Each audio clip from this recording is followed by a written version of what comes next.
Bismillahirrahmanirrahim. Assalamualaikum warahmatullahi wabarakatuh. Jumpa lagi di channel No Chemistry. No Live masih bersama guru kimia kesayangan Anda, Hanifah Jawas. Pada video ini kita akan membahas mengenai penentuan perubahan entalpi reaksi dengan menggunakan hukum Hess. Hukum Hess menyatakan bahwa perubahan entalpi suatu reaksi hanya bergantung pada keadaan awal dan keadaan akhirnya, tidak bergantung pada jalannya reaksi atau tahapan reaksi. Baiklah, langsung kita coba contoh soalnya untuk penentuan delta H reaksi dengan menggunakan hukum Hess. Di sini ada dua tahapan reaksi yang diketahui nilai delta H-nya ya. Dari dua tahapan reaksi ini ditanyakan berapakah delta H pembentukan gas NO2. Nah, tentunya kalau misalnya kalian menemukan soal seperti ini, kalian pasti bingung kan? Ini ada dua reaksi nih, dua-duanya udah diketahui nilai delta H-nya. Nilai delta H siapa lagi sih yang ditanya? Kalau kita cermati dari soal, ditanyakan delta H pembentukan gas NO2. Di sini reaksinya belum spesifik diketahui. Maka, jika kalian menemukan soal seperti ini, langkah pertama yang harus kalian lakukan adalah tuliskan reaksi yang ditanyakan. Pembentukan gas NO2. Kalau gas NO2 yang terbentuk, artinya si gas NO2 ini akan sebagai produk. Di sebelah kanan tanda panah ya, NO2 sebagai produk. Kalau dia dibilang dibentuk ya, kalau kita membicarakan pembentukan, itu artinya terbentuk dari unsur-unsurnya pada keadaan standar. NO2, unsur-unsurnya itu adalah N2 tentu saja dalam keadaan gas. Dan juga O2, sama gas juga. Di sini kita harus tentukan koefisiennya atau samakan koefisiennya ya. NO2 yang diharapkan itu N-nya sama dengan 1 ya di sebelah kanan. Nih, N-nya 1, maka di sebelah kiri N2-nya itu harus sejumlah setengah agar N-nya 1. Kemudian apalagi sih? O-nya. O-nya di sini 2, di sebelah kanan sudah 2. Sama-sama 2 berarti udah. Artinya apa? Artinya delta H yang ditanyakan adalah delta H untuk reaksi ini. Berapa nilai delta H-nya? Bagaimana cara kita menentukan delta H untuk reaksi ini? Nah, di sini kan kita punya dua tahapan reaksi ya. Kita umpamakan saja untuk yang di bagian atas itu reaksi yang pertama, kemudian yang di bagian bawah itu untuk reaksi yang kedua. Dari dua tahapan reaksi ini, kita bisa menentukan delta H yang belum diketahui. Mengapa? Karena balik lagi nih, berdasarkan hukum Hess, kata hukum Hess, delta H reaksi itu tidak bergantung pada tahapan reaksi, namun hanya bergantung pada keadaan awal dan keadaan akhir. Maka kalau misalnya menyelesaikan atau mencari delta H reaksi dengan menggunakan hukum Hess, yang harus kita perhatikan hanya apa keadaan awalnya, ya, keadaan awal atau reaktannya, dan apa keadaan akhirnya, begitu. Nah, di sini di keadaan awal yang kita inginkan adalah kita harus punya setengah N2. Kira-kira setengah N2 ini ada di reaksi mana sih? Apakah reaksi 1 atau reaksi 2? Kalau kita cermati, setengah N2 ini ada di reaksi 1 loh, yang ini sama-sama, koefisiennya pun sama, dan letaknya pun sama, dia ada di sebelah kiri tanda panah gitu. Ini sama di sebelah kiri tanda panah sebagai reaktan, jumlahnya setengah. Jadi kalau kita menentukan apa yang kita cari ya, yang kita pastikan harus sama dua, yaitu dua hal. Yang pertama adalah letaknya sebagai reaktan atau sebagai produk, itu di sebelah kiri tanda panah atau sebelah kanan tanda panah. Yang kedua adalah jumlahnya, molnya ya, harus sama-sama koefisiennya gitu. Kalau yang diminta ya, yang diminta di soal itu adalah setengah, berarti yang dari tahapan reaksinya kita juga harus cari setengah. Kalau yang diminta 2, ya berarti harus 2 gitu, dan seterusnya. Karena di sini N2-nya itu sudah sama ya dari segi letak, atau dia sama-sama sebagai reaktan, jumlahnya pun sama setengah gitu, maka reaksi pertama itu bisa kita simpulkan bahwa reaksi pertama ini tetap atau tidak kita ubah, tidak kita lakukan apa-apa terhadap reaksi pertama gitu. Kemudian apalagi sih yang kita harus miliki? Yang kita harus miliki adalah O2. Nah, O2 di sini ada di reaksi berapa sih? Jika kita cermati, O2 itu ada di reaksi 1 dan juga reaksi 2. Sama-sama ada nih. Jika suatu zat ya yang kita inginkan itu bersumber dari 2 tahapan reaksi atau lebih, maka itu bisa kita abaikan dia. Nanti di akhir kita cocokkannya gitu. Maka kita abaikan saja O2-nya, yang penting sudah sama letaknya gitu, sama-sama di sebelah kiri gitu ya. Oke, sudah. Kita lanjut ke sebelah kanan tanda panah. Yang kita inginkan adalah kita harus punya NO2. Maka kita cocokkan dari tahapan 1 dan tahapan 2. NO2-nya ada di sebelah mana sih? NO2 itu ternyata ada di reaksi 2. Nah, di reaksi 2 dia ada di bagian kanan atau sebagai produk. Yang kita inginkan pun dia di sebelah kanan gitu ya. Maka sudah sesuai. Kemudian jumlahnya pun yang kita inginkan dia 1. Nah, ternyata di tahapan reaksi 2 dia jumlahnya juga 1. Maka ini pun sudah sesuai. Oleh sebab itu bisa kita simpulkan bahwa reaksi 2 pun tetap atau tidak kita ubah sama sekali gitu. Setelah itu apa yang kita lakukan? Setelah itu, ini ya, Ibu tuliskan dulu kembali reaksinya. Ibu ikuti di atas. It's gonna be an empty room. Oke, karena reaksi 1 dan reaksi 2 itu tetap ya, tidak berubah, maka Ibu tuliskan kembali tetap seperti yang di atas nih. Nah, selanjutnya apa yang kita lakukan? Selanjutnya tinggal kita totalkan dari reaksi 1 dan reaksi 2-nya. Nah, sebelum kita menotalkan atau menjumlahkan, kita harus perhatikan dulu nih, apakah ada spesi-spesi atau zat-zat yang sama terletak di ruas kiri dan ruas kanan, tapi zat-zat ini sama. Jika kita amati ya, dari pertama N2 itu di sebelah kanan kan tidak ada N2. Yang kita amati kiri dan kanan tanda panah ya guys ya. Jadi N2 itu ada di sebelah kiri saja, O2 ada di sebelah kiri saja, NO kita punya di sebelah kanan, kemudian dia ada di sebelah kiri.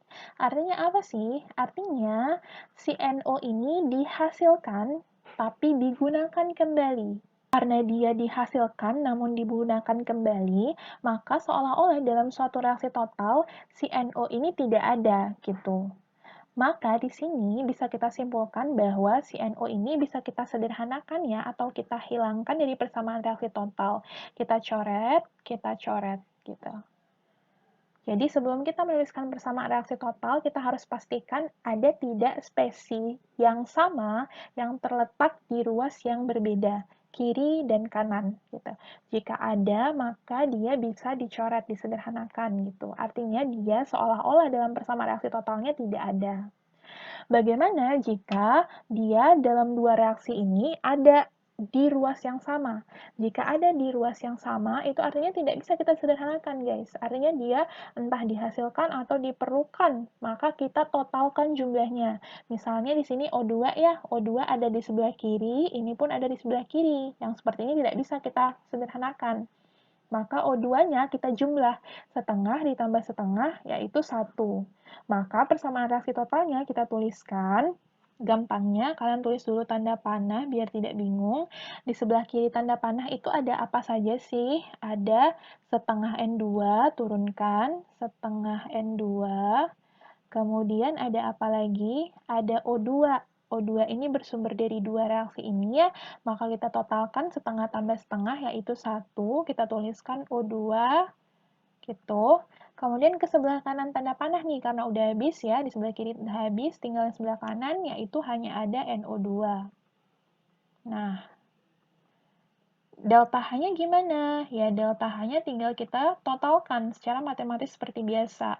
Kita jumlahkan 90,4 tambah 33,8, berarti ini 12, 4, 12, 124,2 kilojoule.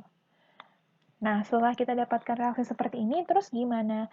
Ya, kita balik lagi, cocokkan dengan apa yang ditanyakan. Apakah reaksinya sudah sama dengan yang ditanyakan? Kalau kita cermati, yang ditanyakan tadi yang ini ya, yang belum kita ketahui delta H-nya, kita cermati setengah N2, O2, NO2. Setengah N2, O2, NO2. Sudah sama. Artinya apa sih? Artinya delta H dari reaksi ini ya, pembentukan gas NO2 yaitu sebesar 124,2 kilojoule. Seperti itu. Selanjutnya, kita ke contoh soal berikutnya yang kedua. Jika diketahui ada dua tahapan reaksi di sini, tentukanlah delta H pembentukan gas SO3. Sama ya, pertama kali yang kalian harus lakukan adalah tuliskan dulu reaksi yang mau ditanyakan nilai delta H-nya. Pembentukan gas SO3, maka di sini yang mau terbentuk di sebelah kanan tanda panah sebagai produk yaitu SO3, gas, terbentuk dari unsur-unsurnya pada keadaan standar, yaitu S, sulfur, ya, sulfur itu solid, kemudian gas oksigen, O2, gitu. Sekarang harus kita samakan nih jumlahnya. Di sebelah kiri S-nya 1, di sebelah kanan 1. Yang diinginkan kan SO3-nya sejumlah 1 ya, maka udah sama-sama 1, kemudian O2, di sini yang di sebelah kanan yang kita ikuti O-nya harus sejumlah 3 nih. Di sini O-nya sejumlah 2, maka kita harus kalikan di sini dengan 3/2 agar menjadi 3, sama-sama 3 kiri dan kanan. Ingat ya, di termo tidak masalah menggunakan pecahan. Ini nilai delta H-nya yang ditanyakan di soal ya. Kita ketahui ada dua tahapan reaksi, kembali lagi berdasarkan hukum Hess, kita hanya memperhatikan keadaan awal dan keadaan akhir. Maka langsung saja yang awal kita inginkan, kita punya S sulfur ya. Kita langsung lihat, dicek di reaksi 1 dan reaksi 2. Ini kita umpamakan sebagai reaksi 1, yang ini kita umpamakan sebagai reaksi 2. Kita langsung cek di reaksi 1 dan 2. Sulfur ada di mana sih? Jika kita amati, sulfur itu ada di reaksi 1 ya, yang ini. Di reaksi 2 kan nggak ada sulfur, nggak ada S-nya. Di reaksi 1 itu ada S. Kita inginkan dia ada di sebelah kiri tanda panah sebagai reaktan, sama dia ada di sebelah kanan di sebelah kiri tanda panah ya, benar. Yang kita inginkan dia jumlahnya 1 mol, koefisiennya 1, tapi yang diketahui di soal itu koefisiennya 2. Artinya apa? Artinya dari yang ini kita harus dibagi 2. Kenapa harus dibagi 2? Karena yang kita inginkan koefisiennya hanya 1, sedangkan yang diketahui di sini di tahapan ini koefisiennya 2, maka tidak sesuai dengan yang kita inginkan gitu kan. Yang kita inginkan 1, yang dimiliki 2. Maka reaksi yang pertama itu harus dibagi 2 gitu. Sampai sini paham? Oke, kita lanjutkan. Kemudian apalagi sih yang kita inginkan? Yang kita inginkan adalah O2. O2 itu ada di mana? Oh, O2-nya ada di sini nih, di reaksi 1. Dia ada di sebelah kiri tanda panah, ya. Yang kita inginkan koefisiennya 3/2. Ini tadi udah dibagi 2, berarti ya udah sama gitu. Nggak masalah, karena tadi udah menyesuaikan, pasti bakal sama. Sudah ya? O2 sudah, next kita ke sebelah kanan. Di sebelah kanan tanda panah, sebagai produk kita inginkan ada SO3, maka kita cek di reaksi 1 dan reaksi 2 ada SO3 enggak? Ternyata SO3 itu ada di reaksi 2, namun yang kita inginkan dia harus ada di sebelah kanan tanda panah. Sedangkan yang kita miliki di reaksi 2, dia di sebelah kiri tanda panah. Maka langkah pertama yang harus kita lakukan di reaksi 2 ini harus dibalik, ditukar tempat. Yang awalnya sebagai produk, berarti dia sebagai reaktan.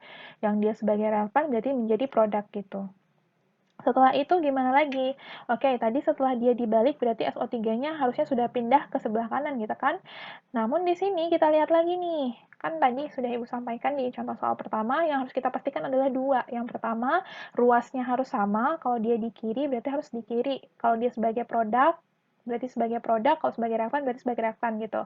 Kemudian yang kedua, jumlahnya harus sama. Kalau yang kita inginkan itu 1 mol, koefisiennya 1, berarti harus 1 mol. Kalau setengah mol ya setengah. Kalau misalnya 2 mol ya 2 gitu. Karena di sini yang kita inginkan adalah 1 koefisiennya, ini ya SO3 yang ini itu 1, sedangkan yang diketahui itu 2 ya. Maka di sini setelah dibalik, reaksi tersebut, satu reaksi itu harus dibagi 2. Gitu. Maka dari sini kita tuliskan kembali reaksinya. Ibu tuliskan yang di atas ya. Karena reaksi yang pertama itu dibagi 2, maka reaksinya menjadi, ini reaksi pertama gitu ya. Karena reaksinya dibagi 2, maka satu reaksi secara keseluruhan kita bagi 2. Maka S ya dibagi 2 berarti kan koefisiennya saja dibagi 2 kan. 3 dibagi 2 menjadi 3/2 O2 gitu. Menjadi di sebelah kanan SO2-nya karena 2 berarti 2 bagi 2 1, berarti SO2 saja ditambah setengah O2. Gitu. Delta H-nya gimana? Delta H-nya pun harus dibagi 2, karena dia tadi awalnya untuk 2 mol gitu kan. Sekarang untuk 1 molnya berapa ya? Dibagi 2. Min 593 dibagi 2. Min 296,5 kilojoule. Itu untuk reaksi yang pertama. Untuk reaksi kedua, itu katanya pertama kita harus balik dulu dia. Balik dulu berarti yang awalnya di sebelah kiri itu jadi di sebelah kanan gitu kan. Maka yang tadi awalnya SO3-nya di sebelah kiri, kita pindah dia ke sebelah kanan nih. 2 SO3, pelan-pelan dulu. Di sebelah kirinya, yaitu berarti SO2 ya, ditambah O2.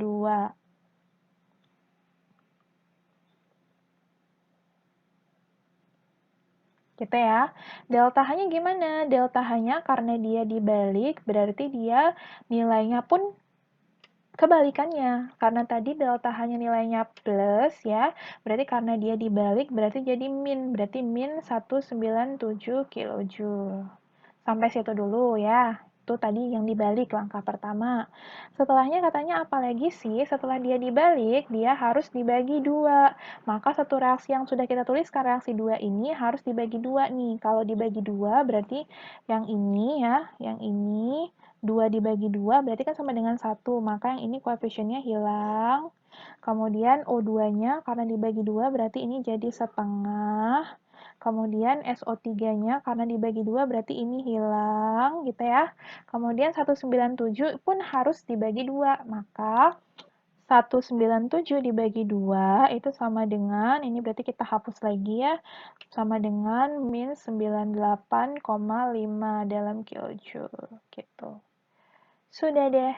Jika semua tahapannya sudah kita lakukan, berarti tinggal kita totalkan saja reaksinya nih. Reaksi 1 dan reaksi 2 kita totalkan ya. Nah, cara menotalkannya ingat kembali ya, apa yang kita punya identifikasi dulu, yang sama, spesi yang sama di ruas kiri dan ruas kanan langsung coret saja. Apa sih spesi yang sama di ruas kiri dan ruas kanan? Kita identifikasi S, tidak ada ya, cuma 1, ada O2, di sini ada O2. 3/2, 1/2. Ternyata di sini ada 1/2 O2 juga. Maka yang ini di ruas kanan sama dengan yang ini di ruas kiri. Habis. Habis ya. Setelah itu apalagi sih yang sama? Oh, di sini kita punya SO2 di sebelah kanan, di sini dia ada SO2 di sebelah kiri. Berarti sama, habis juga. Ada lagi nggak yang sama? Tidak ada ya, sudah semua habis. Maka tinggal kita tuliskan reaksi totalnya nih. Maka kita turunkan ke bawah, S, di sebelah kiri tanda panah ada S, ditambah 3/2 O2, menghasilkan di sebelah kanan tanda panah tinggal SO3 saja. Delta H-nya tinggal kita jumlahkan, min 296,5, min 98,5, ingat, min 395,0 ya, sama aja min 395 kilojoule, gitu. Nah, setelah kita dapatkan ini dari reaksi total, kita pastikan sama nggak sih sama soal yang ditanyakan? Soal yang ditanyakan tadi yang ini ya. Oh, ternyata sama yang soal yang ditanyakan sama. Awalnya harus ada S dan juga O2, jumlahnya 3/2. Di akhirnya harus terbentuk SO3. Maka delta H dari reaksi yang ditanyakan yaitu pembentukan gas SO3 yaitu sejumlah min 395 kilojoule. Kita ke contoh soal terakhir, soal ketiga ya. Dari soal pertama dan kedua, itu kan kita punya dua reaksi, ditanyakan reaksi ketiga, berapa nilai delta H-nya. Bagaimana jika kita punya 3 reaksi, dari ketiga reaksi ini ditanyakan delta H dari reaksi keempat. Bagaimana sih caranya? Oke, jadi perhatikan ya, jadi di sini ada 3 reaksi, ditanyakan berdasarkan data tersebut, tentukanlah entalpi pembentukan CaOH 2 kali, keadaannya solid. Pertama kita tuliskan dulu reaksi yang ditanyakan. Reaksi yang ditanyakan itu kan pembentukan CaOH 2 kali ya. Berarti CaOH 2 kali akan sebagai produknya, CaOH 2 kali. Ini dia terbentuk dari unsur-unsurnya pada keadaan standar. CaOH. Ca itu Ca, O itu O2, H itu H2. gitu. Ini delta H-nya belum diketahui. Nah, ingat kembali bahwa kita harus pastikan bahwa dia setara nih. CA di sebelah kiri itu 1, 1, O-nya 2, ini 2 ya, H-nya 2 sama. Berarti udah setara. Berarti yang kita inginkan adalah persamaan reaksinya seperti ini. Nah, kita punya 3 persamaan reaksi tahapannya nih. Yang ini kita umpamakan yang pertama, yang ini yang kedua, yang ini ketiga. Gitu ya. Dari sini sama balik lagi ke hukum Hess, yang kita perhatikan hanya keadaan awal dan keadaan akhir. Apa yang kita inginkan di awal? Yang kita inginkan di awal kita harus punya CA. CA. Cek langsung ada di reaksi berapa sih CA ini? CA ternyata ada di reaksi 2. Ya, kita mau dia di sebelah kiri tanda panah sebagai reaktan, sudah sama dia di sebelah kiri tanda panah. Kita mau dia harus 1 mol, koefisiennya 1. Namun di sini yang diketahui koefisiennya 2. Maka jelas-jelas reaksi 2 ini harus dibagi 2. Sudah? Selanjutnya kita inginkan ada O2. O2 di bagian reaktan sebelah kiri tanda panah. O2 itu bersumber bisa dari reaksi 1 dan reaksi 2. Ada O2, ada O2. Sama, nggak masalah. Tadi seperti yang Ibu sampaikan di contoh soal yang pertama ya. Jika satu spesies ini bersumber dari 2 tahapan reaksi atau lebih, itu bisa kita skip dulu, cari yang lain, kita cocokkan yang lain. Oke, kita lanjut. Kita di sini diminta harus punya H2 di sebelah kiri sebagai reaktan. Kita lihat H2 itu di mana sih? Oh, H2 itu bersumber dari reaksi 1 nih. Dia sudah sama-sama ada di sebelah kiri, sesuai yang kita inginkan. Namun di sini jumlahnya masih 2 nih, tapi yang kita inginkan adalah 1. Maka sama reaksi 1 pun harus dibagi 2. Sudah? Setelah itu, apalagi? Kita ke sebelah kanan tanda panah, kita harus punya CaOH 2 kali. CaOH 2 kali di sebelah kanan. Kita lihat dari mana dia? Oh, dia dari reaksi 3 ternyata CaOH 2 kali ini, yang ini ya. Dia di sebelah kanan tanda panah sudah sama, jumlahnya pun sudah sama, sama-sama 1 mol ya, satu koefisiennya. Maka di sini karena sudah sama, berarti reaksi 3 ini, reaksi 3 itu tetap tidak diubah. Gitu. Maka jika kita tuliskan kembali yang di bagian atas ya, itu karena reaksi satunya dibagi 2, maka menjadi H2, O2-nya 1 koefisiennya karena dibagi 2 berarti setengah O2, menghasilkan ke sebelah kanan H2O-nya tinggal 1 ya, karena 2 bagi 2 gitu. Delta H-nya pun kita bagi dengan 2, berarti 285,5 kJ. Itu untuk reaksi yang pertama. Untuk reaksi yang kedua sama dibagi 2, berarti Ca, karena dibagi 2 ya, ditambah setengah O2. Oke, menghasilkan CaO. Delta H-nya pun sama ini dibagi 2, yaitu min 634,5 kJ. Kemudian untuk reaksi 3 tetap tidak terjadi apapun, maka tinggal kita tuliskan reaksi 3-nya tetap. Nah, setelah kita tuliskan semua reaksinya ya, kemudian kita tinggal totalkan bersama reaksinya nih, dengan ingat kembali kalau misalnya ada yang sama, spesies yang sama di ruas kiri dan ruas kanan, langsung bisa kita coret, sederhanakan ya. Apa sih yang sama? Cari yang sama dulu. Ini ya, CaO, dia ada di sebelah kanan, ini di sebelah kiri. Kemudian ada apa lagi kira-kira? H2O ya, ini di sebelah kiri, ini di sebelah kanan. Kemudian tidak ada lagi yang sama, berarti tinggal kita tuliskan turun ke bawah. Ada kita punya apa saja di sebelah kiri tanda panah, kita punya Ca, O2, O2, setengah. Berarti setengah tambah setengah kan 1 ya, berarti kita punya O2 jumlah 1 ditambah H2 gitu. Di sebelah kanan tanda panah bersisa hanya CaOH 2 kali. Fasanya lupa. Fasanya solid. Tuh. Delta H-nya tinggal kita jumlahkan semuanya ini. Berarti min 285,5 min 634,5,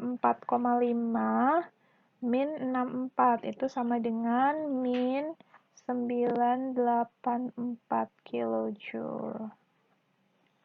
Tinggal kita sesuaikan dengan apa yang kita tuliskan di atas nih. Sudah sama belum sih? Yang ini dengan yang ini reaksinya. Tuh. Sama kan ya? Maka entalpi pembentukan CaOH 2 kali itu adalah min 984 kilojoule. Gitu. Sekian video kali ini. Semoga apa yang disampaikan pada video ini bisa bermanfaat untuk kalian dan juga bermanfaat untuk ibu sebagai pembuat.